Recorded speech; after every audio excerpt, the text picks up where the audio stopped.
Welcome to Headlocks, Heels, and Havoc, the wildest mixed tag team in podcasting where the kayfabe drops and the chaos takes over.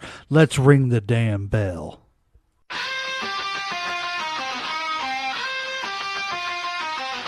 Headlocks tight, heels on the prowl, dropping elbows, hearing growl, feel the foul. No script here, just real, no bluff. Kayfabe crack, now the dirt gets rough. Headlocks, heels, havoc in the zone. Stepping in the ring, chaos at your home. No filters, no mask, just raw bare tone. Wrestling unscripted, we on the throne. Title belts, mic checks, crowd going crazy. Drop truth bombs, leaving lines feeling hazy. Beyond the kayfabe, past the charade, where legends are born and stories get made. Headlocks popping, who's hitting the mat? Welcome to the Havoc where the real talk's at. Tune in, step through, leave the fake at the door. Headlocks, heels, Havoc, now hear the roar.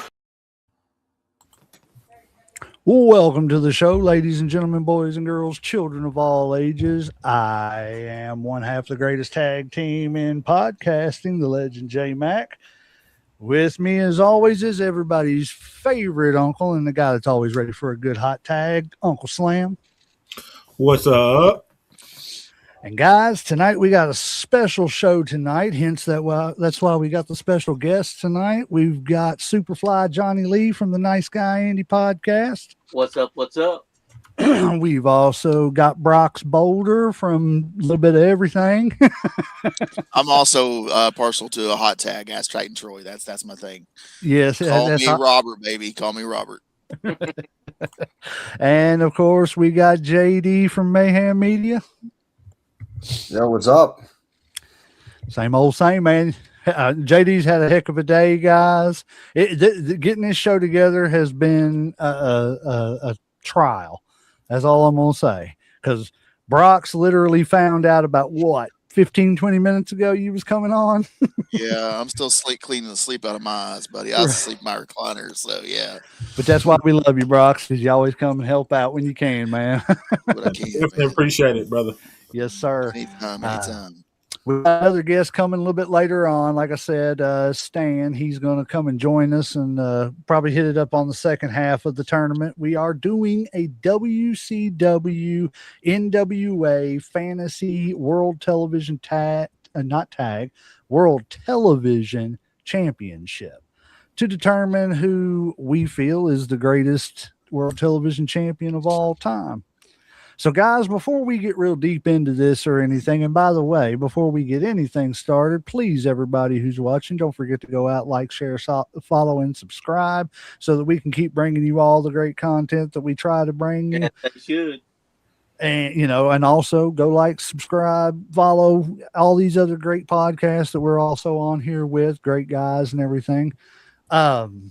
But before we get too started and everything too deep into it, I wanted to go around real quick and just get everybody's opinions on the World Television Championship and what it kind of meant to you all. So I guess we'll just start off and go around the clock. So we'll start off with Uncle Slam and let him start off. I guess the easiest way to kind of describe it, it's kind of like the working man's title. It's, like you saw it probably more probably defended like more than like any other title because it was like every week, they had to come out and like defend it. So it just, like I said, it was more like the working man. The world title, you might have to wait till a pay-per-view. You might have to wait till, something special to happen, but you could always count on, like a Art Anderson or, somebody like that coming out and having a good match for you. So. Superfly. To me, that's how it was the workman's title. You had guys like Arn Anderson holding it. You had guys like Greg Valentine holding it. I didn't realize they were tied 4 times each until now. Thanks to you, J-Mac. It's just the way it is. I found out a lot of stuff about this title too that I didn't know. But before we get to me, we'll let Brox let us know how he feels about the World Television title. I feel like it separated the men from the boys in this business. Just as a worker's perspective, man, I feel like Uncle Unk said, it was a working man's title. So, and the word work in this business means everything. I mean, it really means everything. So You didn't get the, and I ain't they're pooping on anybody, but it didn't. You didn't get the fluff matches once a month. You were every night, 7 days a week. You know, you was out there doing your thing, not televised and untelevised. You know what I'm saying? So Yep. We got a fan playing our song in the background somewhere. heck yeah. Nice. JD, what's your opinion on the world television title, sir? I think it's a great title, and go on a different point that everybody's already made, and I agree with everybody. Working Man's title, the prestige behind it, absolutely. But I think once it gained that prestige, it also helped people's careers. People like Steven Regal, Diamond Dallas Page, they really got a huge boost after winning the television title. That was kind of the step up. That's how you knew. That's how you knew who was next going to be the U.S. champion. Because Diamond Dallas Page went from the TV title to the U.S. Championship. Steven Regal did hold the U.S. Championship. Like a lot of people went up the ladder and then also held the world title at one point too. So I think it really I think it made a lot of careers as well. I can agree with that. You know, I remember whenever I first discovered like the NWA. Well, I won't say I first discovered them because I first started watching them, you know, in the 80s whenever I was real young. I would see it every now and then because my stepdad would watch it, but I wouldn't watch it because it wasn't WWE and the big glitz and glamour stuff. But I think the first time I ever really got introduced to the world television title was just a random Sunday night. I was, you know, flipping through channels, bored, you know, Sunday, getting ready to wind down, go to school, all that stuff, and trying to find a little something to watch on TV. And I found wrestling. I was like, oh, okay, there's some wrestling on. Let's see what this is. Got to watching it. I knew a few of the names and stuff and everything, but the main event was the World Television Championship, 10-minute time limit, you know, and that's the thing that I remember about this title the most was like all the false finish matches. They were so great. You would get that false finish, and then as the referee's coming down for that 3 count, oh man, the bell and the time ran out just a second before.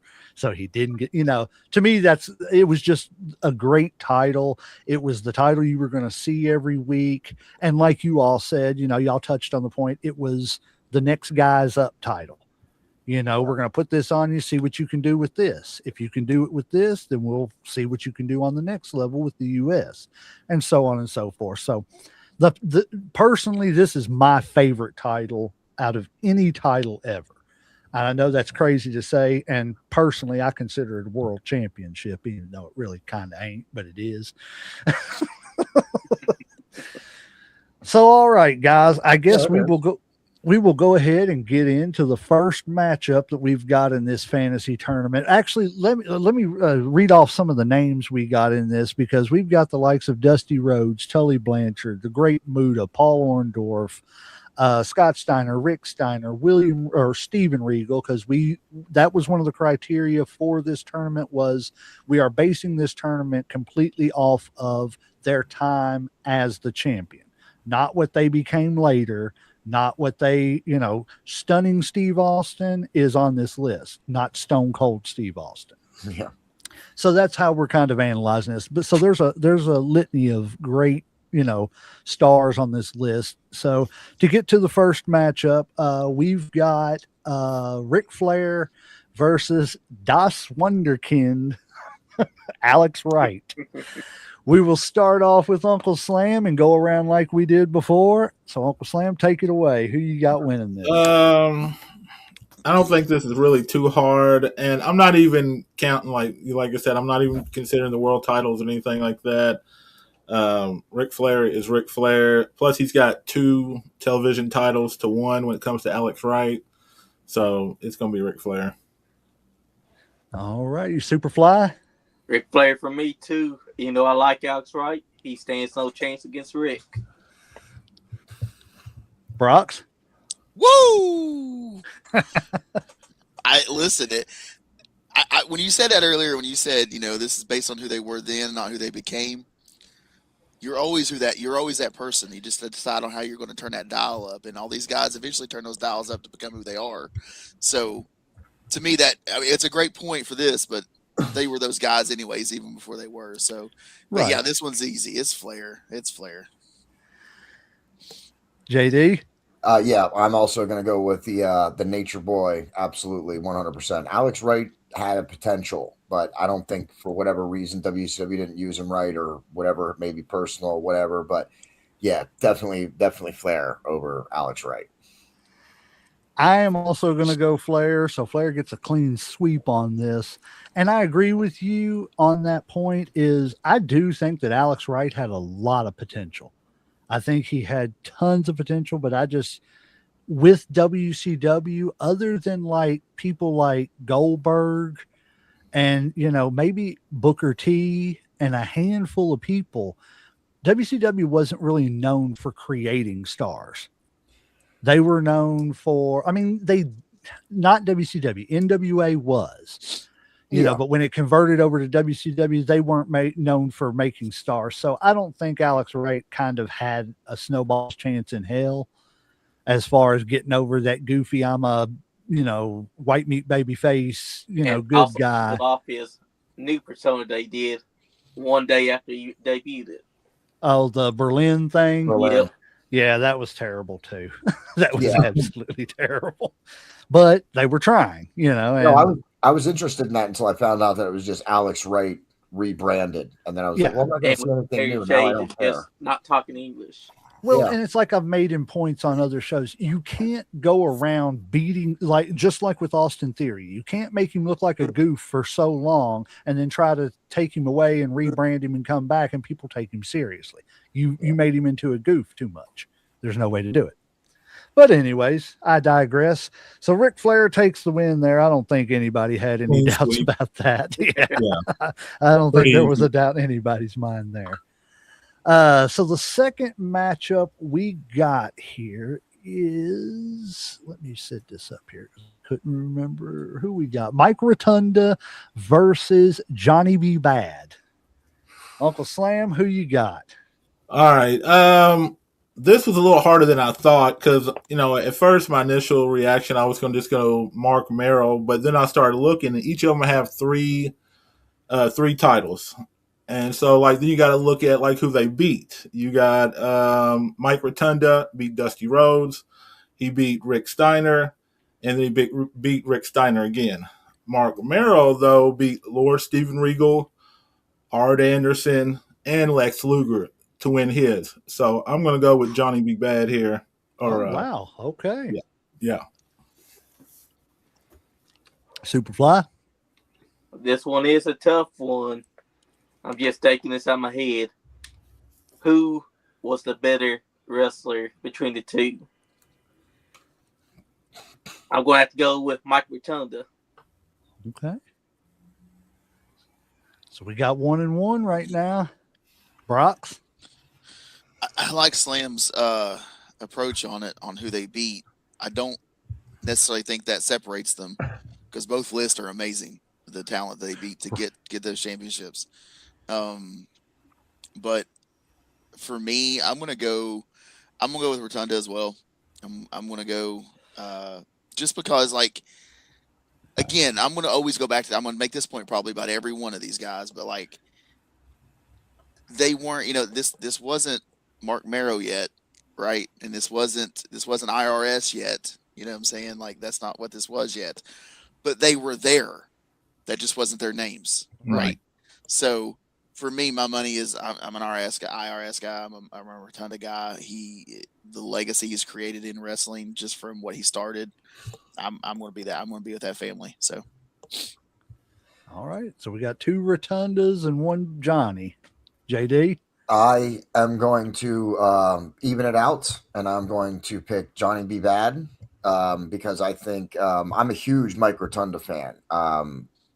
Huge fan of his, but I think Johnny B. Bad showcased the title a little bit better than Mike Rotunda did. Maybe it might have had something to do with the time that Johnny B. Bad was on it. It was a lot more on television. It was more accessible. But I think he did more with the TV title than Mike Rotunda did. I think he did more. He had more great matches. He wrestled a lot. As we've said, it's a working man's title. But yeah, I'm gonna have to go with with Johnny B. Bad. Okay. Okay. Before I throw my pick out here, is anybody else going to raise their hand and let me know that I was like not today years old, but just a couple of years older or younger that I found out that Johnny B. Bad was not a black man? Oh yeah. Okay. Yeah, I found that out this year. Yeah. I mean, this man wanted that character, but he couldn't have it because it's WCW. Yeah. I had no idea that I found Mark that out this Marrow year was too. not black. I know. Crazy. I was like, he's like Jewish or something like that. Yeah.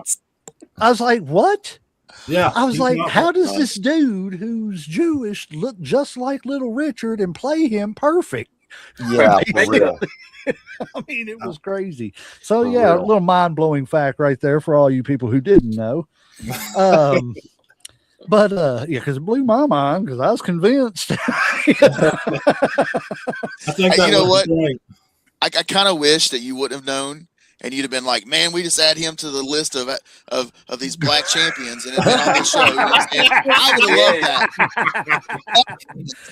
loved that. I'm telling you. Watch the heads explode. Yeah. Oh yeah. Oh yeah. Oh shit.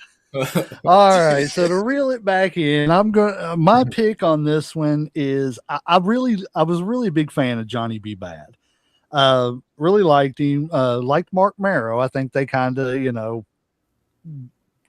they pushed him or wanted too much out of him in the WWE. Don't think it ever was going to turn out to what they wanted. But as far as his WCW run with the Johnny B. Bad, I liked it. I didn't think it was ever going to be like a world title gimmick or anything. But when looking at this and everything, I'm going to go with what you said, Brox, and everything, that the person was always there, but he wasn't IRS yet. And I think that's a great thing because I hated the IRS gimmick. I absolutely hated it. And I liked the whole varsity club gimmick thing that he had going on. He was an amateur wrestler, Syracuse, blah, blah, blah. I liked that, so I think even if he didn't stick with that, now the whole captain of the admiral captain thing, that was terrible. Yeah. But, I think Rotunda was just a better overall wrestler. So I'm going to have to give the nod to Rotunda on this one. I don't think we would have went bad either way, but I mean, no. About these tournaments though, There's always such good talent in every matchup that it's really hard to pick. As a matter of fact, before we get on to the next match, I want to bring everybody's attention to one of the first round matchups. And I know you haven't had a chance to look at them really, but it's right above your head right there, Brox. If you can see that. I see it. I've seen it. That's going to be a good one, man. The battle of the DDT, Jake versus Arn. Yeah, let's just wait till we get there before we all start going up. Yeah. You already got me ready to go. I'm already ready to jump into it. Full disclosure, I got on the other side of the bracket, I'm looking at 2 first-round matchups, and I know who's going to win both of those, or who should win. I'm already looking at the second-round matchup and going, God dang it, boys. You know what I'm saying? Like, I don't even want to do that one, but we'll wait. I'll let you know when we get there. I promise you I will. All righty. I wish I had a way to advance it on the screen too, so that everybody can see that out sometime. Yeah, I'm as everybody sees, I'm writing it down as we go. So I'm on my computer. I'm on my computer, bro. Send me this image, the image behind you. Send me the image, and then send me the next brackets after you have them written. I'll make you one before we real quick before you get finished with the next round. Okay, sounds good to me. So this matchup, we've got the Lionheart, Chris Jericho, versus one of the greatest champions as far as overall around the world ever, the Ultimo Dragon. All right, let's see. On this one, I'm probably going to go with the Ultimo Dragon just by a little bit. I've never been a huge Jericho fan. I know a lot of people are. I've just never been one of them. I don't know. He just kind of rubbed me the wrong way, honestly. But Ultimo had 2 titles compared to Jericho's 1, and kind of like somebody said once before, I think he did more with it than Jericho. I think I think Jericho was just more like a stepping stone to go to the world title, and as with Ultimo, he wasn't going to get any higher. So I'm going to go with Ultimo Dragon on that one. All right. One for Ultimo. Superfly, who you got? As much as I love Chris Jericho, I'm going to have to go with Ultimo Dragon as well. If we're talking about pure wrestling ability, no one is better than what Ultimo Dragon could pull off in a match against someone like Chris Jericho. All right. So we got 2 Ultimos. Brox, go ahead. There are matches that guys have, they're great wrestlers, and then they get mixed up with guys that are great wrestlers. And those matches, that guy will carry the other guy. Not because they're not good, but because they raise their game, right? And I feel like that the reason Jericho succeeded is because of guys like Ultimo, right? So there was a bar that had to be raised. There was a point that you wanted to be, and I feel like Jericho he didn't get on that level as in this time as Ultimo did. So I'm gonna go with Ultimo. Okay. Well, we know he's going on to the second round, but we'll let JD and me do our choices and picks just for the semantics of it. I'm actually I think this might end up, I don't know what your pick is, but this might end up being a unanimous one again. I'm also gonna go with Ultimo Dragon. I am a big Chris Jericho fan. I think he's one of the best heels that we've ever seen. I think that goes to Uncle Slam. It always rubbed him the wrong way. I think that's what he does purposefully. I think that's his whole thing. I hated him in the 90s, when he was throwing temper tantrums. I hated him every time I heard his music playing, man. And even when he went to the WWE with the whole Wall of Jericho and the whole countdown, man, I was like, man, you are so. But looking back now that I'm older, he's had such an amazing career. So I'm a huge Chris Jericho fan. But, as we said before, as Uncle Slam was just saying, I think Ultimo Dragon definitely did more for the title. And I also think it did more for Ultimo Dragon than it did for Jericho. I think, eventually if Jericho, in the WCW, small guys are never going to get that nod to the world championship. So I think I do disagree with Uncle Slam there. I think that the TV title was likely the best that he was going to do. Did he get it? I don't know. I can't remember if Jericho had a U.S. title run or not. But even if he did, it wasn't a super long one or a very good one. So I think the TV title was likely the best he could do also. But I think Jericho used it better for his own growth and his own character growth. But I think Ultimo Dragon wore the belt better and added more prestige for it because of the matches that he had. I can see that. All great points. I really like that. Yeah, they are. And to be honest with you, I have never been a huge fan of either one of these guys. Not that I didn't like Ultimo Dragon. It was just his matches were so few and far between. You know what I'm saying? At that point that, I didn't see much of him. Like, I loved what I saw. When he was in the ring with the likes of Eddie Guerrero and, Psychosis and Supernova, all those great luchadors at the time and everything, when they were doing their thing, don't get me wrong, those are the matches I wanted to watch. It was the world heavyweight storylines I wanted to watch and the, cruiserweight matches I wanted to watch. So, I mean, it's not a disrespectful thing. I was just never a huge fan. I like him, but I was never a fan of Jericho. I've just always thought he was goofy. I never thought he was funny. I never thought he was a great promo or anything like that. Just my opinion. But for this one, I would go Jericho just for the fact of, I think that at that time he was just more relevant in that company. Even though Dragon had so many more accolades, but they were outside of the U.S., a lot of it. So it was kind of like not seen. You know what I mean? Yeah. That's my only edge that I give to Jericho because in the ring, Ultimo Dragon can go with anybody. I mean, just plain and simple. He's probably top 20 all time in the ring that I've seen with my eyes. Just what I've seen. All righty. So Ultimo Dragon moves on to the second round. This matchup is kind of interesting and everything because it's kind of conflicting styles, but I honestly and truthfully think that in their prime, or even in their younger days, these two could have pulled off a really good match together in a real world setting. But we got Ricky Steamboat, who's what can you say? It's Ricky Steamboat. Mm-hmm. And Perry Saturn. Uncle Slam, who you got? I honestly was going to just call this almost like a squash match until you said what you said. So I don't want to, take away from what you got. But I mean, to me, it's pretty cut and dry. It's Ricky Steamboat, man. He's got 4 television titles. He went against people like Ric Flair, and I think what was it? Was it R. Anderson too? Well, and Steve Austin had that big feud. Yeah, Steve Austin. For a while. I don't really think this is really, like I said, I feel like it's a squash match. I think it's Steamboat.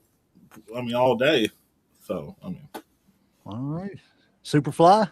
You said all that, and I feel the same way. Ricky the Dragon Steamboat, he's going over Perry Saturn.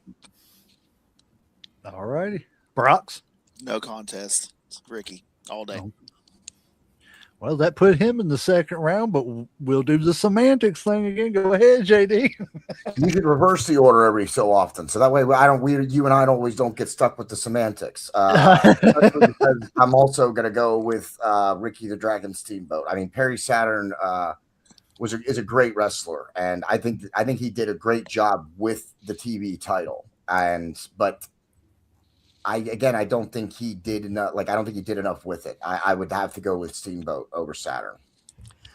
I am also going to go with Steamboat for the clean sweep. I like Perry Saturn. I was always a real fan of him. When the Radicals came and everything, I was really hoping that he was going to be, mid-card status. Plus at least. Yeah, I mean, he was great. And even when they started giving him that stupid skirt stuff and everything and had him talking to the moppy and everything, oh, yeah. I thought it was funny, because it wasn't great. The gimmick wasn't great, but he at least embraced it and started doing the most stupid, outlandish stuff. He'd walk up to... I will never forget watching Sunday Night Heat when that man walked up to somebody in the crowd and just looked at them and said, "Circles don't fit in triangles because rectangles are made out of cheese. You're welcome." And just turned around and walked off. I was like, what? The Moppy gimmick was supposed, and some of that stuff was supposed to be a punishment. I can't recall off the top of my head for what it was, but it was supposed to be a punishment, dude. He took that gimmick and put it over, man. Yeah, he did. He got it over. And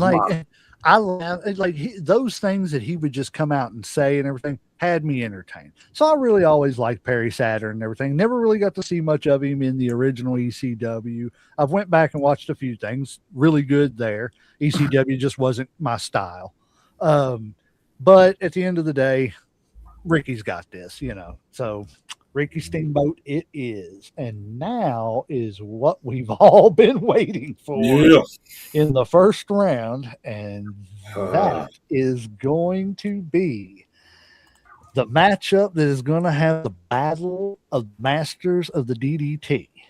Arn Anderson, the Enforcer, versus the Snake, Jake Roberts. Man. I say JD gets to go first on this one. Yeah. We'll reverse order this time. Yeah, we'll switch orders. Go ahead. Can I just clarify real quick? Who won the battle? Was it Rotunda or Johnny B. Bad? It was Rotunda. Rotunda, yeah. I'm putting the next bracket together for you, J-Mac. Okay. So. Oh, okay. I appreciate that. This is a great matchup, especially for the first round. And I don't know what anybody else is going to pick yet, but for me, I have to go with AA Arn Anderson, the Enforcer. I think when I think of the TV title, he's one of the first people I think of when you say the television title. My mind goes right to Arn Anderson. Honestly, and before this tournament, I didn't even know Jake Roberts was a TV champion. I did for a long time. I found out a few months ago.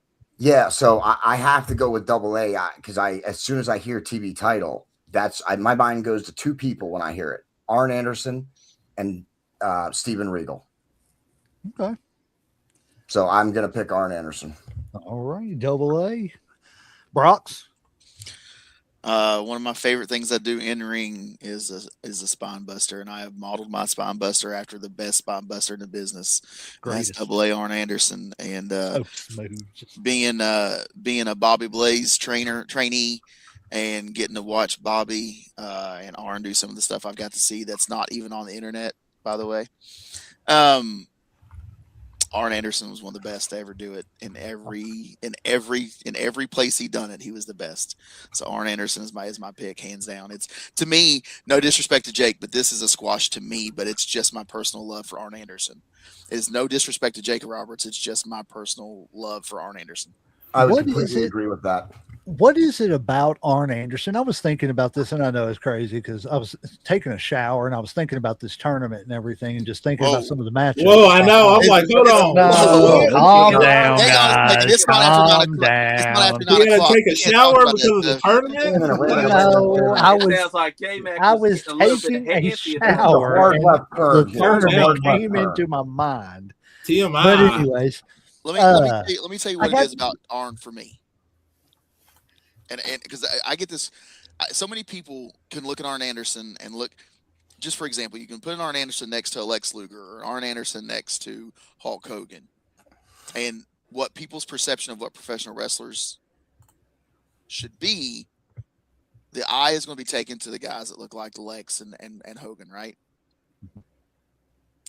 I think the guys like Arn, the guys like Dusty, even Jake, in this instance, who didn't really look like the prototypical professional wrestler, because that's what they looked for. They looked for big, cut, bulky, Arn Anderson was our champion because Arn Anderson looked like he just come off the construction field and was carrying shingles up a ladder, or he was building walls in a house, or he was big, he was burly, and he looked like a man that if he was in a corner of a bar drinking a beer, you left him the hell alone.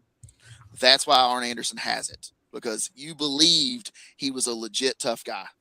Yeah. And when you can believe they're a legit, they have it. Period. Hands down, it does not matter. Jake Roberts is the same way. He looks like a guy that was in a corner of a bar, which he probably was. And he didn't want to be messed with. He didn't want to be messed with. Don't mess with that guy in the corner, right? Yeah. But Arn made that look. Arn created that look to me. Just that tough guy look. Yeah. That everyday tough guy look. Yeah. Bobby talks about these legit tough guys in the business, and he never talks about legit tough guys in the business that he crossed paths with without mentioning Double A every single time.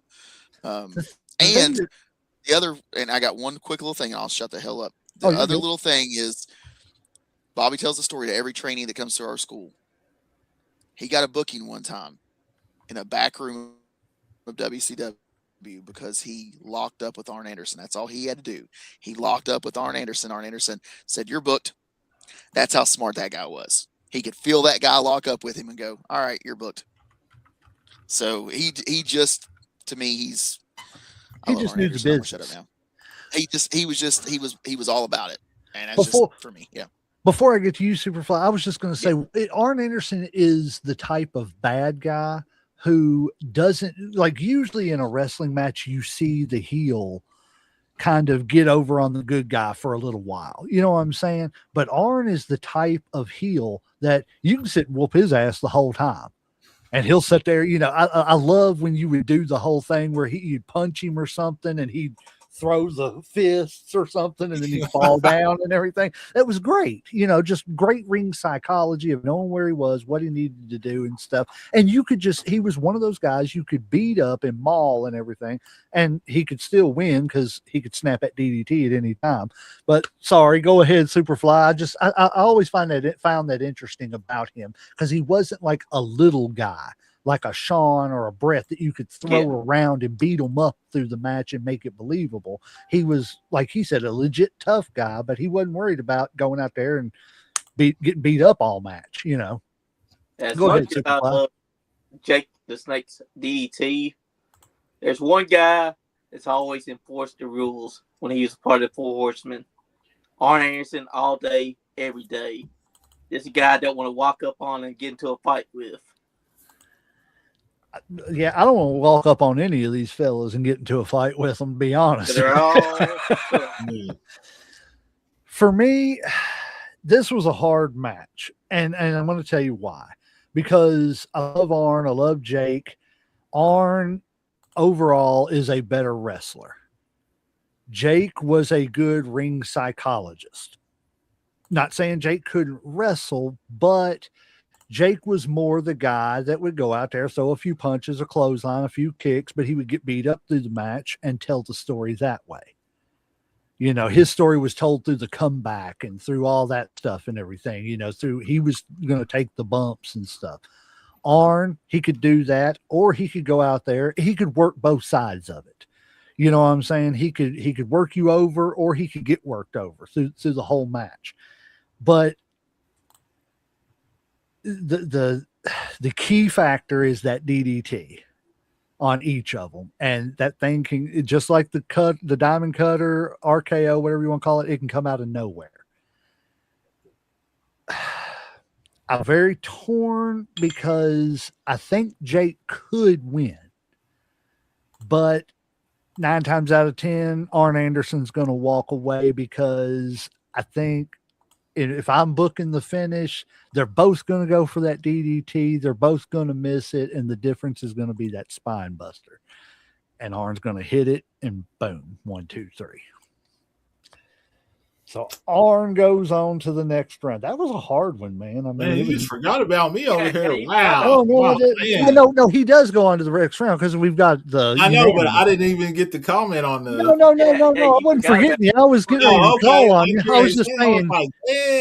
I was just saying. I hadn't forgotten. I was just saying he was unanimous. So, but no, go ahead. Okay, I just want to make sure you didn't forget about me. I'm pretty much going to agree with y'all on this, but it was a little bit harder on me. I wouldn't call this a squash match or whatever, because like when I was, like I said, doing my research, let's see, we got Arn's got 4. Of course, he's had the title the longest, as far as the single reign and combination reign. But Jake does have 3, and I didn't even know that myself or whatever. Now, his was a little bit earlier. I think most of his was in the NWA. Yeah, they were like 83-ish around there. I couldn't find out who he actually beat for his. Arns, he had beat Woohoo McDaniels, the Great Muda, Tom Zink, and Johnny Big Bad. So I mean, not super great, but definitely some decent people, especially with Johnny Big Bad and the Great Muda or whatever. So I think it's going to be a sweep when it comes to AA here. Yep. It's a good first round match just because of the matchup of the DDTs, that dream matchup of who would win that. But I mean, overall, when you just compare the two guys, Arn's got that. It's pretty self evident. All righty, the next match, we have got the all-time leader in title reigns in Booker T versus Ivan Koloff. Are we going back to the same order, or are we going to reverse again? We'll reverse it back this time and start with you this time. Okay. We'll do it serpentine. This is a little closer than I thought it would be. I thought Booker would kind of run away with it, but he's got 6. Koloff's he's got 3. And then you look at who they beat. Koloff beat Paul Jones, who I think was one of the longest reigning. One of the first. It was the first ever too. Yeah. Jimmy Valiant and Ricky Steamboat. You got Booker T. He won 6, but he beat Disco Inferno, Rick Martel, Chris Benoit, and Rick Steiner. to get his titles. So, and Booker's, like, I think one of his was kind of short. It was kind of a short reign as One far. day. Yeah. But I'm still gonna go with King Booker on this one. Like, I think it did a lot for Booker as far as, especially in WCW, like being the television champ. I think he got a lot more out of it. Now, eventually, like I said, it led him to, U.S. title. It led him to a world champion stuff, and when shit was closing down. But I'm gonna, like I said, I'm gonna stick with Booker T on this one. All righty. Got one for the Booker man. All right. Well, no, I'm sorry. That's Kevin Whoa. Sullivan, ain't it? Whoa. That's Kevin Sullivan. Whoa, Brian Pillman, calm down there. I know it. Let's see here. To be honest with you, I have very vague memories of Ivan Koloff. I remember him like a little bit when the Russian group was in the NWA with Nikita and Crusher. But I don't, if I ever saw a match of his that just blew me away or anything like that, it wasn't because I, wasn't a fan. I just didn't catch much of his career. Booker T, I love how Booker T just never gave up. After he had everything handed to him on a silver platter in WCW, and then it just got all pulled out from underneath him, because of the company being sold. And then with all these WCW guys coming over to the WWF at the time, WWE now, there was so much heat. People don't understand how much heat they almost, I've seen a few interviews where they said they almost had to have a separate locker room for the WCW people, but they was like, no, we're not going to do that because we've got to get all of them on the same page again. And Booker's just one of those ones that he was not going to let them push him down. He was going to make it, what I'm saying? And he, I don't know that he deserved to pay any penalty because he was associated with WCW, but everybody who was associated with WCW had to pay some kind of a penalty, because of the wars. Yeah, you were the ops. Right. So, I mean, and because you were working for the other company and in a sense trying to put WWE out of business, but whether it's right, wrong, or indifferent, that's a whole nother show. I'm going to go with Booker T on this because I can dig it, sucker. You've been waiting to say that, ain't you? I have. I was thinking of that just before I looked at it. I butchered it way worse than he ever would have, but Superfly, who you got?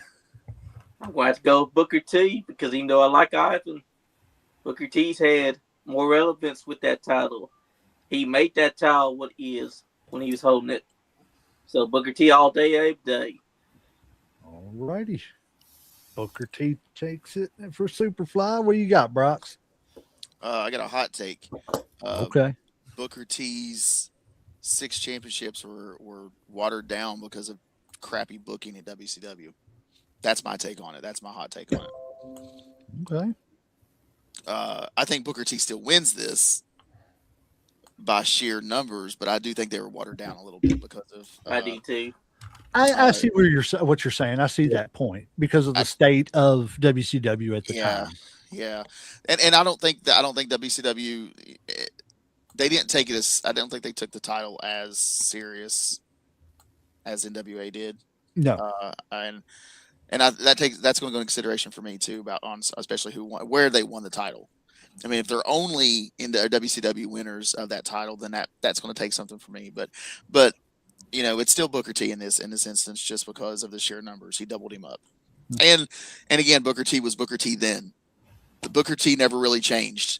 You know what I'm saying? Like his popularity and who he the Hall of Famer he was pretty much who he was from basically day one. You know what I'm saying? Like Harlem Heat, and he was always a champion, pretty much, whether he was tagged, whether he was single. When he went to the other team, you know what I'm saying? Like he always became a champion. Well, and his character didn't change much. And that's the biggest thing too. A lot of these other guys, like you're looking, we don't know, Steven Regal. Lord Steven. A lot of these guys are not going to know who that guy is, and I can't wait to talk about that guy. But Booker T was Booker T from the jump, so right. It's Booker T. JD, I'm going to stick with the rest of the group. I have to say Booker T for sure. I think the when him and one of the other things that I definitely comes to mind when I think of the WCW television title was the Best of 7 series that Booker T and Chris Benoit had for the television title. That was something that you didn't see. The same wrestler wrestling 7 matches with, having to have a majority in order to even win like the belt. That was crazy. So, and I think they did a great job at stretching those out and actually making it look like it was a legitimate back and forth kind of a battle a little bit. So I'm going to definitely go with Booker T as well. All righty. Looks like Booker T goes on to the second round. I think we all kind of figured that. Yeah. Yeah, I don't think there was much doubt. No disrespect to Ivan. He's a Hall of Famer and, great. As a matter of fact, shout out. I just became friends on Facebook with his granddaughter. Hell yeah. She is a professional wrestler. I've reached out to her to try to see if we could get her on the show and everything. So, keep your ears posted. We may have Ivan Koloff's granddaughter on here. All righty, next matchup, and we will start with JD this time. Let's go Scott Hall and Barry Windham. Man, this one's hard. Hey yo, I would love to be able to pick Scott Hall, especially since all my teammates at Mayhem Media have kind of branded me the bad guy. So I decided to adopt. Yeah, no problem, man. I decided to adopt the bad guy of podcasting moniker, which I'll be continuing to showcase in my episode. So I'd love to be able to choose a Scott Hall. Unfortunately, I don't think that I can because I think that he didn't really do anything with the title.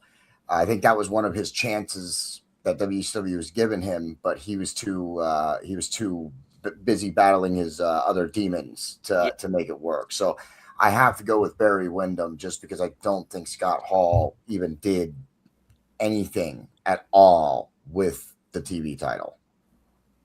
So that's why I would pick Barry Windham. Yeah, I'm going to agree with JD. I think, the thing that sucks about personal demons in this business is they sometimes show all over what you're doing in the ring and what you're not doing in the ring. But yeah, to me, it's Barry. He's also probably for me one of the most underrated guys. He doesn't get the credit he deserves in his career as a whole. So, and I'm an old school guy. I'm an old soul. I'm an old guy. So I like the old school guy. I mean, Scott is an old school guy too, but Barry is that. I like Barry. It's Barry for me here. Johnny, I think you're next. Barry Windham as well. Oh, sorry about that, guys. I had somebody knocking at my door. That's all right, Jay, man. I think you have 4 other professionals here that were able to just not do anything except be courteous and pass the conversation off to one another. Hey, that is awesome that, we can all be adults. Did you go somewhere, J-Mac? I didn't know. I'm playing with you. I'm playing on that. That's cool. If I can slip out and slip back in without being noticed, then that's exactly what I meant to do. we were to Uncle Slam and you. Okay. Who's everybody got so far? Sorry, I don't mean to interrupt you. 3-0 Barry. 3-0 Barry. Yeah. Honestly, before I even started doing research, I didn't know Scott Hall had even won the belt. So that's just how much a non-factor it is. And I'm pretty sure he threw it in the garbage, right? Yep. So, no, technically it was Kevin Nash that threw it in the garbage. Well, you know what I mean. And shit, right. But Scott Hall held the hoop for him. But they didn't so it's like his reign was so forgettable that it's, I mean, by default, which I love Barry Windham too. Like I said, I definitely agree with Brox. He was one of the underrated people, but I think it was also because he was kind of one of them humble people. As long as he had a drink and a woman in his bed type deal, like he was happy type shit. So, but yeah, I'm go with Barry Windham on this one. I myself, as I like this matchup. I really do because they're both about the same size. They're both, Scott Hall, as I think me and Brox have discussed before, very underrated worker in the ring. Scott Hall is one of the best. I'm saying he could tell a story. And, he wasn't necessarily going to be drop kicking and this, that, and the other, but he knew the psychology of a wrestling match. And he was one of the best at it. Barry Windham, on the other hand, I mean, to quote Ric Flair, Barry Windham was a 6'6" Ricky Steamboat. So, I mean, that in and of itself, from the accolades that we just said about Ricky Steamboat earlier, tells you the kind of wrestler, for those people who are watching that don't know who Barry Windham was, I encourage you to go back and watch this man. He was great. I got to give it to Barry. Barry's just, I think he's just got that edge. And like Uncle Slam made the mention, the title reign kind of, does kind of flounder what it was, because was it really a title reign? He won it and then threw it away. So I'm going to go with Barry. All righty. Who did we start with last time? We started with JD, right? Yes. Yeah. All righty. To end the first round on the left side of the brackets, we have got the man they call Sting versus Hacksaw Jim Duggan. Who you got? Which order are we going in here? I think it's you. Yeah. No, it's JD this time because we're Well, going me. back I'm sorry. around. Yeah. Oh, I'm sorry. Sting is my favorite wrestler, like of all time. Okay, there is no even. It's not even a contest. But I would like to. I did want to vote for Hacksaw Jim Duggan because Sting being voted, the best TV champion. That's not what I don't think of the TV title when I think of the Stinger. So, but I don't know that I can vote against him either. But Hacksaw Jim Duggan being the final TV champion of WCW, I do think has merit. So I would like to just point that out there. But my vote has to be with Sting. It has to be. I don't have a choice. Right. I don't have a hate for Sting. There is a guy that I feel the exact same way about as you do, Sting, JD. And he's on this list, unfortunately. But I don't have that what I feel like is an undying allegiance to Sting. His career didn't really mean anything as far as it didn't affect his career. No, I fully agree with you. Yeah, 100%. I'm going to go with Hacksaw in this one just to make it interesting because I feel like the argument of he didn't do anything for the title and the title did nothing for him for Sting is the only argument you need, honestly. For Hacksaw to wear the crown of being the final television title champion puts him over the edge for me. Just and it's just that's where it's at for me. So I'm gonna go with Hacksaw. Superfly. I'm going with Sting because Hacksaw found the title inside a trash can and crowned himself as TV champion. So I cannot put him over Sting. Superfly, you win these championships in this business how you can, brother. I'm just telling you. I didn't see Andre handing no. Well, actually, he did. He handed it over to $1 Million Man, but Okay, so we got 2 Stings and 1 Jim Duggan. I am, as much as I don't want to, I'm going to make things a little interesting because I wasn't thinking about it the way you all explained that with, Sting was going to be Sting with the TV title or not. Yeah. At the end of the day, Sting was destined to end up wrestling Ric Flair and, that was going to be the 90s for, WCW. So it doesn't really affect him. No, it doesn't. Duggan, although I don't like the way he found the championship, as Superfly pointed out, because is he really a champion? He just found it. You know what I'm saying? I mean, I Yeah. guess if I find a belt and I walk around with it till somebody takes it from me, I'm that champion. I don't know. But yeah, I'm going to give the edge to Duggan this time just because he is the final champion ever. Okay, so what is it? 2-2 on this one. You too. Come on, Slam. You're This- a Sting yeah, fan. I here know we you go. are. All right. This honestly really wasn't that hard for me. I hate to say it, but I'm gonna go with Sting on this one. I Like was I getting ready said, to say, I should just go ahead and start writing Sting, shouldn't I? well, one thing, Sting to me was my favorite wrestler in WCW. Like he was the equivalent of the Undertaker in WWF. He was that guarantee guy. He was the go-to. He was the constant. And the whole Hacksaw Jim Duggan, like he didn't beat anybody for the belt. He just picked it up. Like that. Like it's got to mean something. Like you got to beat somebody. You know what I'm saying? Exactly. Like how you got the belt. Like to me, kind of means a little bit something too. So I can't just give it to him just because he picked it up and said, "I'm the champ." You know what I'm saying? That just seems like the easy way, or just too damn easy. To be honest and shit. So I got to go with Sting on this one.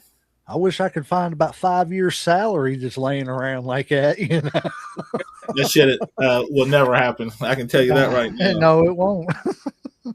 All righty. So Sting moves on to the second round, and we move on over to the right side of the brackets. We have in the very first match, I don't think we're going to have to discuss this one too god awful much. I'm just going to say, we'll start with you, Uncle Slam, but we got Dusty Rhodes versus Disco Inferno. Okay. Well, I think the easy answer would probably be Dusty Rhodes. But when you look at the numbers, let's see, they both got 3 titles. Disco, he beat Alex Wright, Perry Saturn, and Codan to get his. Dusty, I don't know if I even have Dusty, who Dusty beat though. I believe one of them was Tully, wasn't No, Dusty Rhodes. Okay, Tully Blanchard, and I'm trying to think. I can't find the like the other 2 or whatever. I never liked Disco. Like I said, he was comic relief pretty much in wrestling. Plus, Dusty Rhodes had the title like a lot longer. I think he is like individual length was like 79. Combined, he had it for over 200 days. Even though Disco had it, same amount of time, he didn't really keep it that long. So I think Dusty's got this one for me. All righty. Me personally, like I said, I don't really have to. The one thing that is going to just. Who did you say Disco won it from again? Disco beat. Hold on, let me see. Give me a second. Damn. Hold on, give me 1 second. Oh, it ain't that important. Okay. The reasoning I was saying that is because the Dusty Rhodes Tully Blanchard match is enough to sell me that Dusty Rhodes wins this. I don't need to go any further than that. That was just a great rivalry. So for me, it's Dusty. Okay, yeah. He beat Alex Wright, Perry Saturn, and Conan. Two I mean, guys, that kind of says it right there. I mean, 2 guys who were already eliminated in the first round of this tournament. So yeah, I'm going with Dusty. yeah. Superfly, who you got?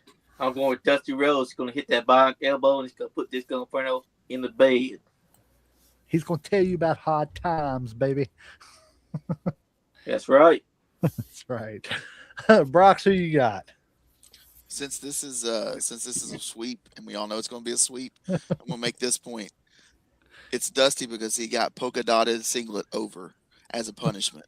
Right. I'll always go back to this point. The man got a polka dotted singlet over because he was being Yep. punished by Vince McMahon. So He even he's got always that going to far win. over. He's always going to win. And Dusty Rhodes is I need to shut up about Dusty Rhodes because I'll be here all night. Dusty Rhodes all day. Is that gonna be your new Grappling Inc. type? Listen, There you go. man, Superfly, listen. Bring it out.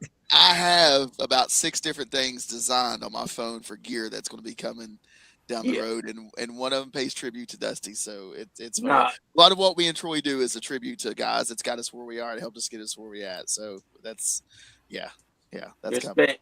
That's gonna be it's gonna be interesting to see. Y'all look out for the polka dots. The polka dots are on the rise. That's scary. Can we see a It is. Sapphire pop up with y'all? Remember, he got her over as well. Oh man! All right, JD, who you got in this one? Well, let me just tell you something now about some hard times. You The gotta American love it. Dream, he knows about hard times, baby. So yeah, I'm gonna definitely go with the American Dream, Dusty Rhodes. And That's I mean, not even- only that. I'm Oh, a go huge- ahead. Sorry. I'm a huge disco fan just for some of his comedic relief in during the shows, WCW shows in the '90s, and it was good to see him get a title. I wish it could have been a little bit more of a legitimate, title runs, not just always a gag title run. But so yeah, I gotta go. You can't vote against Dusty, so and definitely not for disco. Right. My whole thing is if you think Disco's going to outdance Dusty, then you got another thing coming. Oh, I never thought about that. Huh? Disco only had that one dance, and that was all he knew. That's all he needed. He got it over. All righty. This next matchup is going to feature 2 of my favorite wrestlers of all time. One is probably in my personal top 10. I rave about him on here all the time. But we got the dog-faced gremlin Rick Steiner versus the beautiful one, the Midnight Man himself, beautiful Bobby Eaton. Who you Which got, order Jay? we going? Okay, JD. Oh, I'm sorry. It's me. You're fine. I'm You're sorry. fine. Yeah. Yes, sir. No, you're good. Yeah. Oh man, that's a hard one for sure. Because I'm not a huge Bobby Eaton fan. Definitely not as a singles guy either. So I'm gonna have to go with Rick Steiner. I think I'm gonna have to go with the dog-faced gremlin. I don't really have too much to back up my pick on that one. Just kind of I don't think Bobby Eaton is a better TV champion than Rick Steiner. I think Rick Steiner was a better TV champion. So that's about the long and the short of it. Excuse me. Brox? So 2 tag team guys, essentially, in a singles title. I'm the opposite of JD. I'm going to go with beautiful Bobby Eaton because I'm more of a fan of beautiful Bobby Eaton. And that's my backup for it. That's just who I'm, Rick Steiner never really had a great singles career outside of Scott, you know what I'm saying? And I think that's sad. I think it was poor booking more than anything really, but Absolutely. I'm a beautiful Bobby Eaton fan for me. Rox, can I counter Sure. to you for just a second on something? Please I do. agree with you. Yeah. I think Rick Steiner was definitely not a great singles guy without his brother, except for the one time when he went heel, when he was a heel, and I believe that's when his TV title reign was during that heel. That's why that was the other reason I did choose that, because I think Rick Steiner, just like his brother Scott, I think he made a real good, a way better heel than he did a babyface.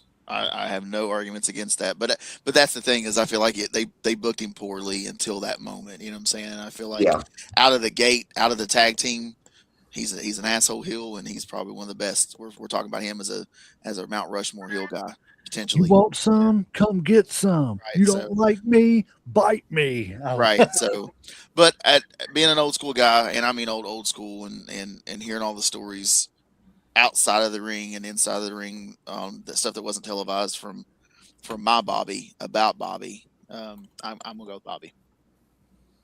All righty. Superfly.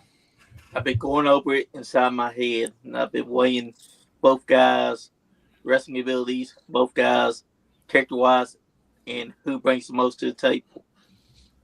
I'm going to have to give it to a beautiful Bobby Eaton simply because he was the guy that Ric Flair would have gladly had a world title match with. Bobby was definitely probably one of the greatest workers that the business has ever seen. I mean, yeah, he wasn't a body guy, but there were guys who had great bodies who couldn't, they couldn't lace his boots. Bobby Eaton go out there and smoke them in 5 seconds in a ring, and that's just crazy. But when I was looking at this, and something just dawned on me. I've had to rethink my thinking in this, because you brought up something, JD, about Rick Steiner that I didn't think about. I forgot about his world TV title reign at the end of his run in WCW. He had a world TV title reign when he was with the Varsity Club. So Rick has the uniqueness of having it twice, once in the NWA and once in WCW.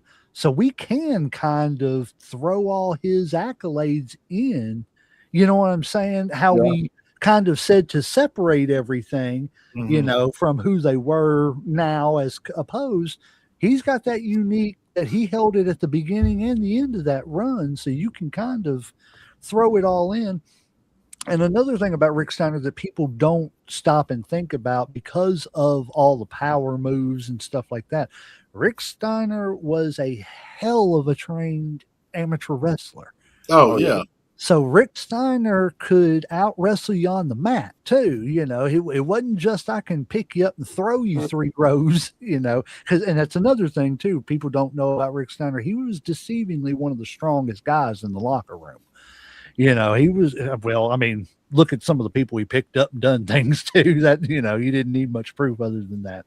But I'm going to go with Rick Steiner in this. As much as I hate to go against beautiful Bobby, I love Bobby, but I just think Rick has the overall package, power, technical, the accolades and all that. Another tie, Uncle Slam. All right. The burden is on you, sir. I know. Like, 2 of probably my top 10 tag teams. The Steiner brothers are probably going to be my top 5 just because I've always loved them. Like I said, they are like what a tag team should be and shit. I don't know if it's because they're brothers or like just because they were that damn good or what. I love Bobby too. Like I said, like I said, you can put him with anybody and he's still going to put on a hell of a match. That's a given. So it's kind of odd to see him, solo.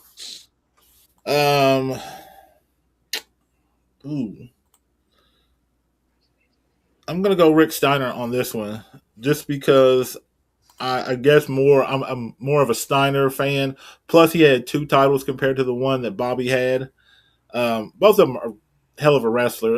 You can't go wrong. Like I said, with either one. But being a Steiner fan, like I said, I'm gonna have to go with the Steiner brothers on this one, or Rick Steiner.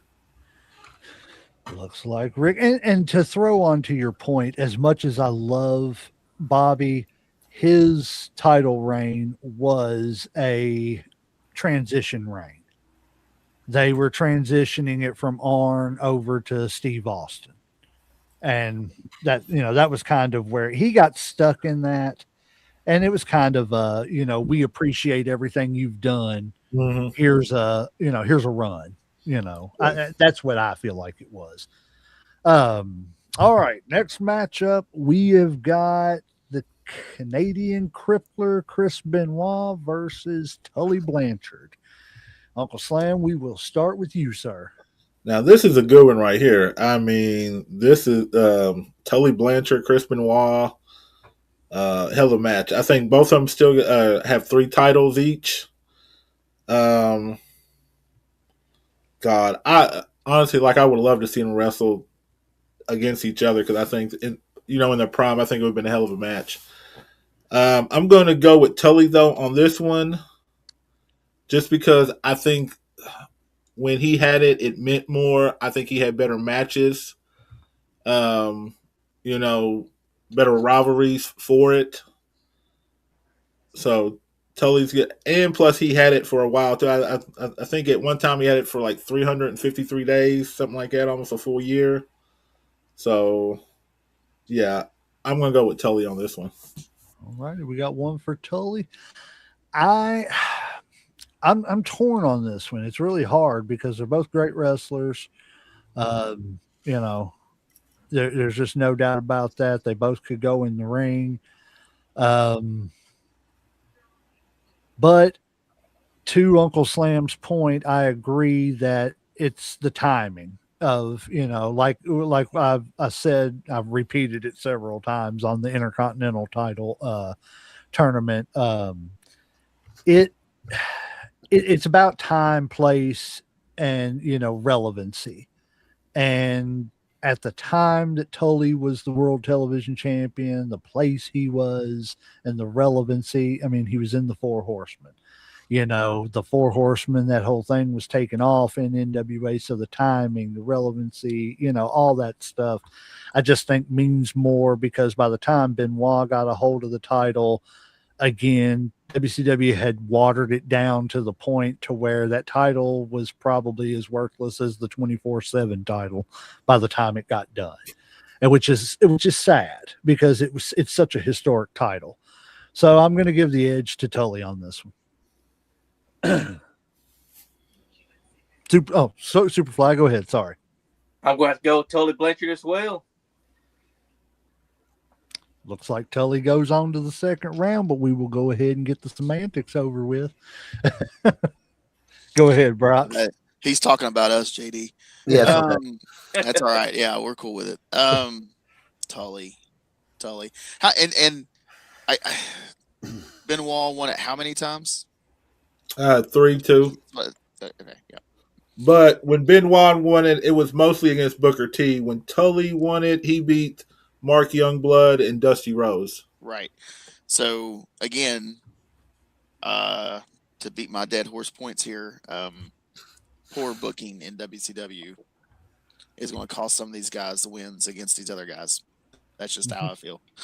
I'm also going to tell you that I was never a huge WCW fan because of the poor booking.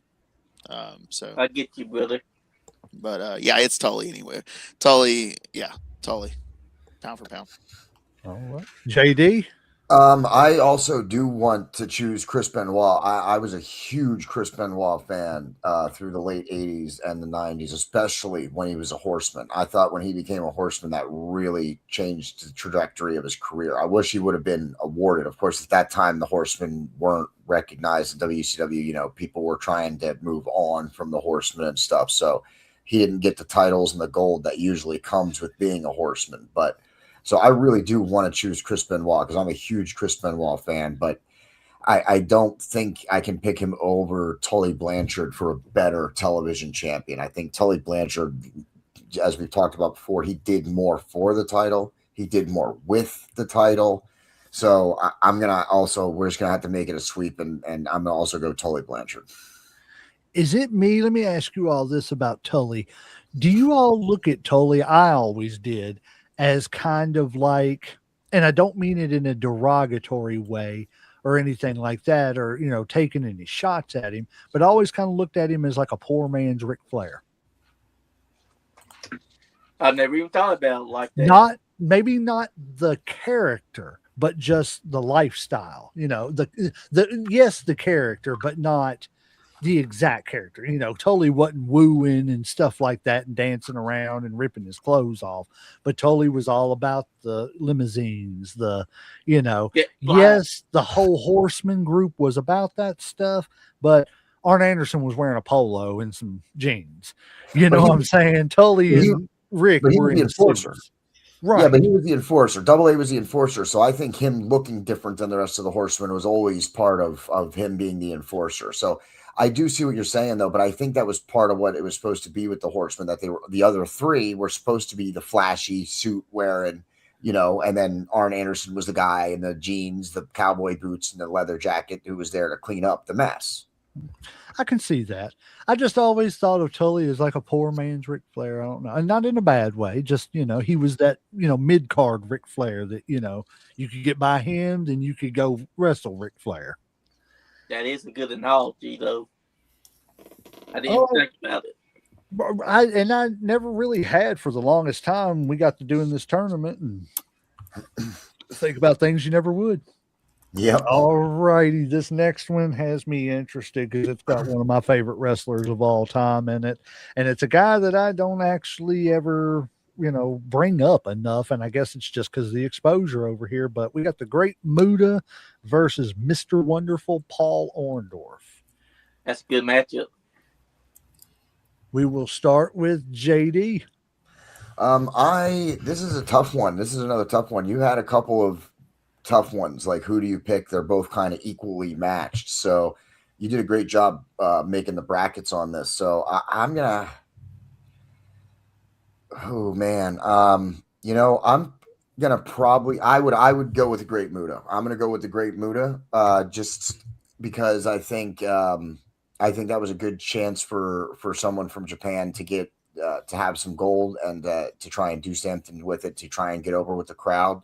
And I think Paul Orndorff did better with other championships and other aspects of his career, not necessarily the TV title. So I'm going to go with the Great Muta. Brox? Could not have said it better myself, sir. It's Muta for me. You think about these guys that had careers here, over there, and just across different places, and Muta is that guy. Like, Muta was actually in my area at a store. There's a place here locally called Time Warp that brings in legends and stuff and does signings, and Muta was here right before Thanksgiving a few months ago. And the response for him here and I live in Ohio, but that store's in Eastern Kentucky, which is just across the river from where I live. Like, we live in a little tri-state area. The response here in Eastern Kentucky, for a guy like Muta was crazy, even after all this time. So in this tournament, I agree. I can't say better than what JD said.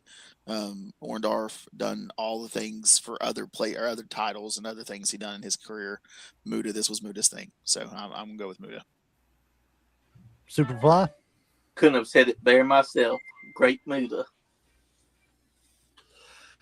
Me personally, Muta is one of my favorite wrestlers of all time.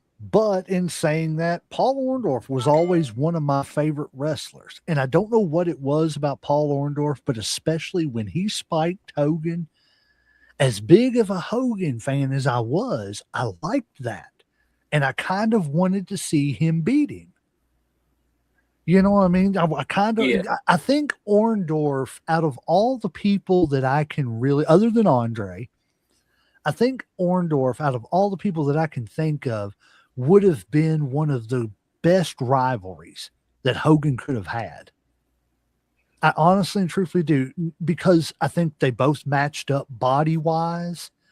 You know what I'm saying? Their styles were similar. They weren't big. They did power moves, but they didn't do like, crazy power moves or anything like that. They had a little ground wrestling, had a little, well, Hogan had a big boot and a leg drop, but Hogan had some ground wrestling. I was trying to. Well, I mean, he fought Moose and looked good. When he hit the ground with his leg drop, that was his ground and pound there. Yeah, I was gonna say Right. that. But that just goes to show you. That just goes to show you. Muta wrestled both of them, and he made them both look good.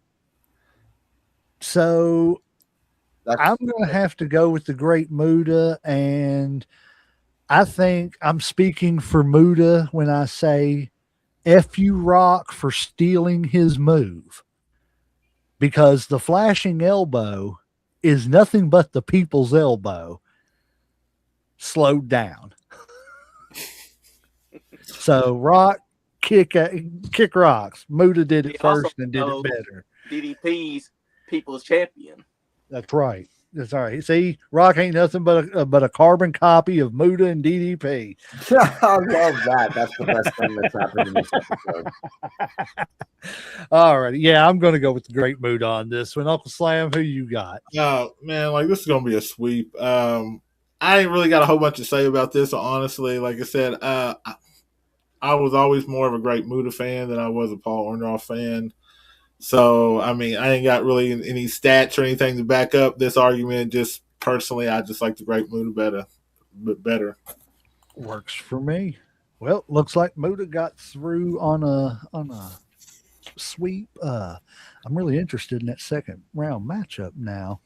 Okay. Oh, I'm excited to get. We got more in the first round yet, but we got Oh some yeah. great second Oh yeah. round matchups shaping up too. Yeah. We got 4 more matchups.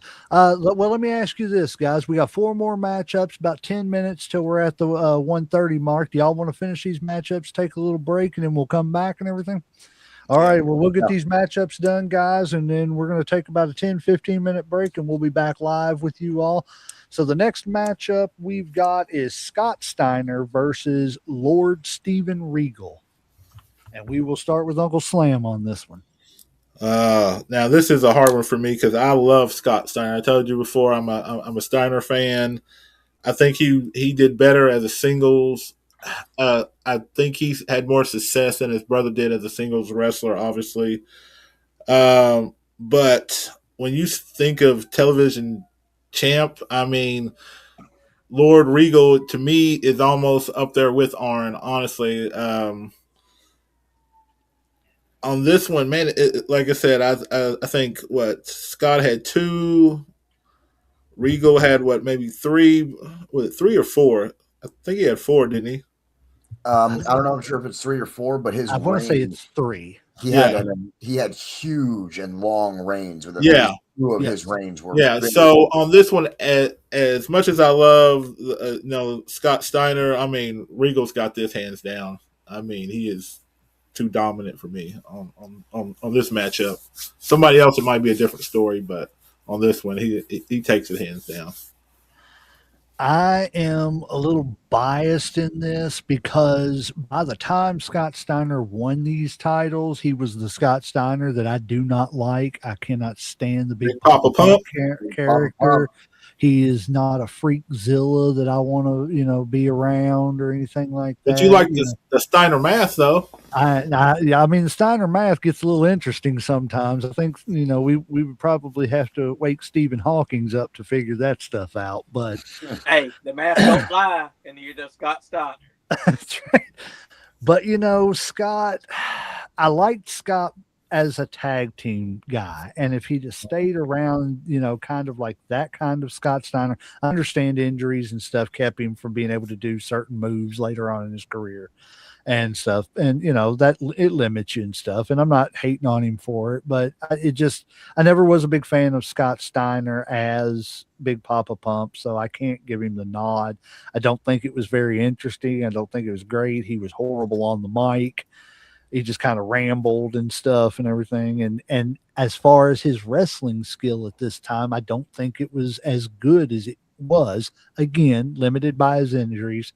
So I'm going to have to give the nod to Lord Regal because he was, again, when you think of TV titles, when I think of the NWA TV title, I think of Arn. When I think of WCW TV title, Regal's one of the first people that pops in my mind. So for that reason alone, Regal for me. Superfly. As much as I like Scott Steiner, by the time he had the title, he was nowhere near the Scott Steiner that we remember from before that time when he could do Olympic wrestling. So Lord Steven Regal has no trouble at all packing him up with how athletic and talented that he is in the ring. I agree. Lord Steven Regal. Any version of Steven Regal. no matter where he's at, no matter what company he's working for, no matter if he's training, wrestling, advising, producing, it does not matter what that guy's doing. He's going to win any competition that I have a say in. He is a genius. He is he is a talent in this business that should be protected at all costs. I feel that highly about Steven Regal. And to agree with J Mac, there are people you put your mind with when it comes to certain titles. Steven Regal is the television champion. Period. Flipping back and forth between Raw and Nitro, and even earlier than that, just going back and forth. Regal carried that title, and I feel like he carried it every time I had it on the TV. So, yeah, Regal, and it's not close, not even a little, not even. No. JD. I said it at the beginning of this tournament. There's three names that I think of when I think of the TV title. It is Double A Arn Anderson. It is the Ultimo Dragon, and it is Lord Steven Regal. He is by hands down the TV title. So I will definitely go with Steven Regal. Sounds good to me. I think he went through with a clean sweep, didn't he? No. Yeah. You gave it to Regal too, didn't you, Uncle Slam? Yeah. I was first to go. Yep, he got sweeped. All righty. This next one is kind of an interesting matchup, kind of clashing personalities a little bit. We've got the Hot Rod, Rowdy Roddy Piper versus the handsome one, handsome Jimmy Valiant. Also known as Boogie Woogie Woogie Man. The Boogie Woogie Man, yes, sir. We will start out with JD on this one. Go ahead, sir. I'm going to go with Piper. I'm not a super Jimmy Valiant wrestling fan, so I think Jimmy Valiant was a good good manager and a good ringside guy later on in his career, but I wasn't a fan of him in the ring so much, so I'm going to go with Piper. Right. Yeah, I agree. But before I agree completely, I want to give a shout out to my boy Yellow Man, who was trained by Jimmy Valiant, who is his right hand at his school currently. Today's his birthday, so happy birthday, Yellow. Yellow is also the singer, writer, and everything else to mine and Troy's entrance music that he had that we do. Heck yeah. Okay. That's awesome. Yellow Man that's my dog, trained by Jimmy Valiant. Like I said, he's his right hand at the camp there in Virginia. So yes, Piper. It's Piper. Piper's one that, to me, and JD said this earlier, we was talking about demons in this business that people had. Oh, I was like, what? Yeah. Where's this conversation going? earlier he mentioned something about Scott Hall and his demons and how it kind of affected him in his business. I think Piper is one of those guys too. Not like Scott Hall's, obviously. It wasn't as public, but Piper was one that, had he kind of tried to stay on a better path, would be so much more on higher on list for people. But the fact that he's as high as he is with some of the things he went through puts him in a really kind of a crazy class by himself. So yeah, again with JD, I've never met you before tonight, JD, but you and I share a lot of the same perspectives, and I appreciate the hell out of that. I was never a huge fan in ring of Jimmy Valiant. His later career, I was a big fan of, but in ring, it's Piper. Superfly. Just when you think you got all the answers, I go and I change the questions. Roddy Piper all day, every day. And twice on Sunday. Damn Skippy. There are very few people. I do not consider Rowdy Roddy Piper a top 50 great wrestler. I consider Rowdy in ring. I consider Rowdy Roddy Piper one of the top probably 20 wrestlers of all time, just off of name value alone, because he was, again, one of those guys, just like The Undertaker and several others. He didn't need a title to be relevant. I'm Rowdy Roddy Piper, and the fact that I just walked into the room, that's relevant enough. Now let's talk, and that was his attitude, Jimmy Valiant, I never really seen much of him. Don't know much about him. I'm not going to lie. I've seen a few, clips from nowadays. I know he's up there in age, so he's not the Jimmy Valiant he was at the time that he was a world television champion. Um, I assume that he had some rather big success. Again, I know the name. What I'm saying, and that's about it. I know the black and white striped pants, and I know a few things about Jimmy, but so I assume he had a pretty good career and stuff of that nature. But I mean, I never seen Jimmy Valiant at WrestleMania, and I saw Roddy Piper in the very first one in the main event. And I've seen him in all kinds of stuff then. And plus, I mean, Jimmy Valiant wasn't in They Live either. So That's true. Roddy Piper all day long because he's all out of bubble gum. And he came to kick ass. That's exactly it. Who you got, Uncle Slam? I'm gonna kind of echo some of y'all's like sentiment on this because like I didn't know anything about Jimmy Valiant at all. Of course, I know Piper. I grew up in his era. And if we were talking, on the mic, then Piper would take this. But I think Jimmy's got like at least 3 TV titles now. They were probably out mostly during like the NWA era or whatever.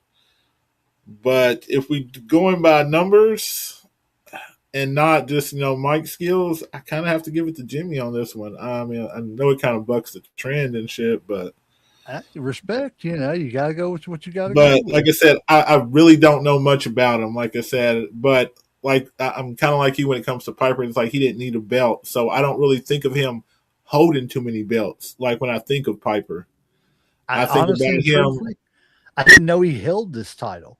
I Yeah, knew he held the U.S. title, but I had no clue he held this title. So that's I what I'm mean, saying. Like I don't really think of Piper with titles too much. Like I just envision him with a mic in his hand and just cutting loose and shit, saying whatever the hell he wants to say.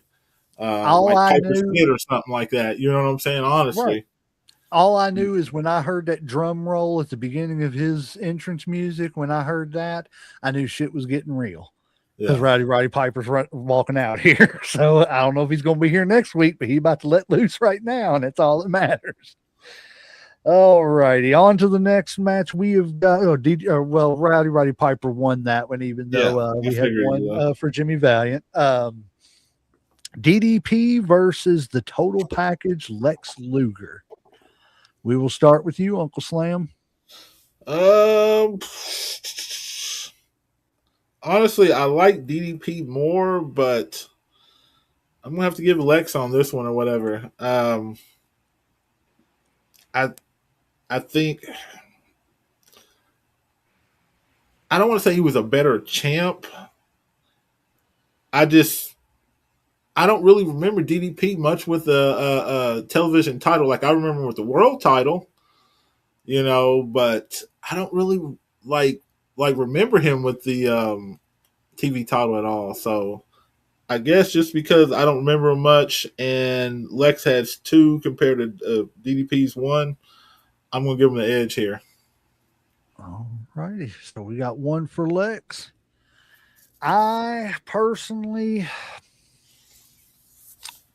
I like DDP. I wasn't a overblown fan, Um, Lex, he had his moments with me, and then there were moments when I could have just done without Lex Luger too. You know what I'm saying? He was never, I gotta have Lex Luger, and even when he was in the main event world title picture, I was like, okay, well, it'd be cool if he beats Flair and gets over on the Horseman, but if he don't, well, can we get Sting up there? Yeah, it was kind of like that situation for me. DDP, I liked him. He was a good guy. I see why everybody jumped on to him and stuff, and how the whole people's champion and stuff and everything, when he started all that, how it, you know, made everybody gravitate to him because he was, a lower, mid to lower card guy that was basically almost out the door, that ended up coming around. And I think his was a little bit more relevant because, again, Lex's reign was after, the NWO stuff was kind of watering away. DDP stuff was No, before all that.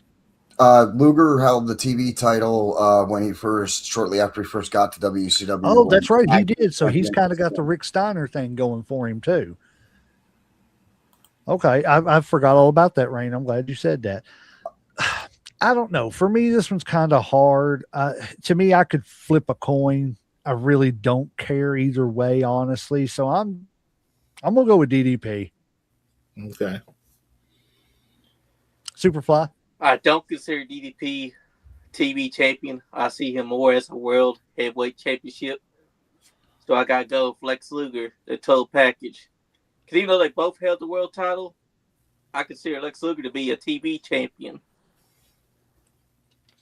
All right, we got 2 for Lex, 1 for DDP. Is that right? Yes. Okay. Yeah. Go ahead, Brox. And I think I'm gonna put an end to it because of the reign that Lex had before NWO. You know what I'm saying? Good point from JD there. The fact that he came in, done that, they done the NWO run and then watered out, and then he jumped back on the TV television title thing. And DDP for me, I love DDP. He and I share a common wrestling story. He started at 36, I started at 39. So, and we actually got to have a conversation about that one time. It was so I love DDP, but I don't see him. When I close my eyes and go the TV title, he doesn't pop up. He just doesn't. Lex does because I always felt like I don't want to say they done Lex wrong, but for what they were looking for back then, he had the total look to be world champion. You know what I'm saying? Like they would have booked it better. I feel like it would have been a little bit better of a show. So, and they kept putting the TV title on him. So for me, and when I see this, it's Lex. I can see that. JD. Well, I'm honestly shocked because my pick would be Diamond Dallas Page, and that's only because I think he's one of those Triple Crown champions. It was at Stepping Stone. TDP took that TV title and parlayed it into a United States title run and parlayed it into a World Heavyweight title run. So that's why I have to pick Diamond Dallas Page, because I think that TV title did more for Page than it did for Luger. I think Luger, again, even though Luger was also a United States champion and he was very briefly WCW World Heavyweight champion, he really never got beyond the TV title and the tag team title scene, in my opinion. Luger never really made that next step. So my pick, even though it doesn't matter now because we're outvoted, but it would be for DDP. DDP. Yeah, I don't know. There's something about Lex, and I kind of agree. There was something about him that I just never, I understood why they had him in the world title picture. Yeah. But for me personally, I just never, he was never somebody I gravitated toward. Because he doesn't have any mic skills. That's exactly what I was just thinking. I was like, he has no mic skills. He took the words right out of my mouth. No. If his mic skills were a stat, it would be -1. Okay, that's what his mic skills stats are. He's never. Listen, I decided that Lex Luger was one of the best wrestlers, but one of the worst people on the mic when he was having an interview with Mean Gene, lost his words, couldn't figure out what he was supposed to say, and looked to Mean Gene with this deer in the headlights look, and Mean Gene saved his ass. So that's why, he has no mic skills whatsoever. Yeah. I mean, his claim to fame is Yokozuna jumping for him. And also he has torture rack. Yeah, and the torture rack. WCW did very good at putting that torture rack over. I didn't like that move, though. I've never liked that move. I don't know why. And I know we're not talking about Lex here. I don't know. On to the next match. And again, this is going to be the last match for a moment. We're going to take a pause after this match. I think this one's pretty much going to be a squash match for the most part. I remember we got Ron Bass, the outlaw Ron Bass, versus stunning Steve Austin. He had not yet reached Stone Cold status yet. He was still just a little stunning. So, yeah, I mean, I personally, I think it's going to be a sweep, but we'll see how it goes. Who did we end off with last time? I think it's my turn to go first. Yes, sir. It is your turn to go first. So, listen, I don't know who the hell Ron Bass is. So my pick is for stunning Steve Austin. And I have that's it. That the fact that I don't know who Bass is and I know who stunning Steve Austin is. So that's my pick. If I'm not mistaken, it was WrestleMania 4 that he took on Brutus Beefcake. He was a cowboy type guy. He wasn't there very long in the WWE. I believe you. Yeah. Right. That's how memorable he was, I believe. Yeah. All right. Go ahead, Brox. I don't give a shit who Ron Bass is. Stone Cold Steve Austin. Before he was Stone Cold, he was stunning Steve Austin. You remember me telling you guys earlier that there's a guy on this list that JD's was Sting? I have one too. It is stunning Steve Austin. I don't give a rat's rear end who he was up against tonight in this first round. Anyways, it was going to be Stone Cold. He was stunning Steve Austin. If you think about it, what was Stone Cold's finisher? The stun. And he's always been Stone Cold then because he was stunning then too. By God, that's what I'm talking about. It's Stone Cold all day long. That's great. That is absolutely great. All righty. So we got 2 for Stone Cold. Superfly, who you got? Stunning Steve Austin, because even though I know Ron Bass Jr., his daddy wasn't as famous as him. Really? Okay, that's cool. Did not know that. There's a little fact for everybody. All righty. So I'm just going to go ahead and echo the sentiment. I don't need to go into a bunch. Like I said, I remember that match with Brutus Beefcake, and that's about all I remember of Ron Bass. So that's all I remember of him too. Stunning Steve it is. Uncle Slam, who you got? Man, like it's not even a contest. Like I said, stunning Steve. Oh, you're like going with Ron Bass? Okay. If I was Slam, I would have said it, start out no matter what, just to throw everybody off. That's what you know what? Next time, that's what I'm going to do. Next time, it looks like it's going to be a slam dunk, man. I'm just going to buck the trend and be like, buck it. Exactly. If I was going to go down with the shit. Yeah, right out of it. I've been like, y'all don't know who Ron Bass is, man? Come on, bro. Like, come on. You know, like see how long I can bullshit till y'all figure it out. That I don't have a clue who he is. You're like, you don't know Ron Bass? You remember that match he had? Oh my God. Yeah, man, the outlaw. Yeah.